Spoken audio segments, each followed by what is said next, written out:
વડોદરા શહેરના રાવપુરા વિસ્તારમાં ગઈકાલે રાત્રિના સમયે અગાઉ થયેલા ઝઘડાની અદાવતે એક જ સમાજના બે જૂથના લોકો ફરી બાખડ્યા હતા અને પટ્ટા તેમજ ચાકુથી એકબીજા ઉપર હિંસક હુમલો કર્યો હતો.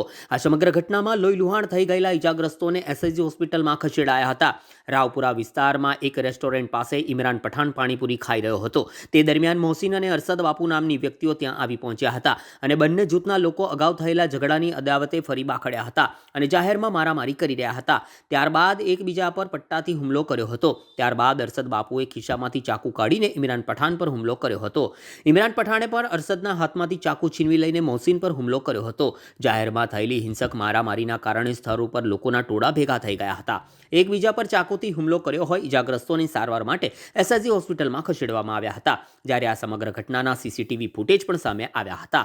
બનાવને પગલે રાવપુરા પોલીસે બંને પક્ષના લોકો વિરુદ્ધ પોલીસ કમિશનરના જાહેરનામા ભંગનો ગુનો નોંધ્યો છે. ઉલ્લેખનીય છે કે હુમલાખોર પર પૈકીના અરશદ બાપુ ગુનાહિત ભૂતકાળ ધરાવે છે અને તેની સામે અગાઉ હત્યાના પ્રયાસોના પણ ગુનો નોંધાયો છે.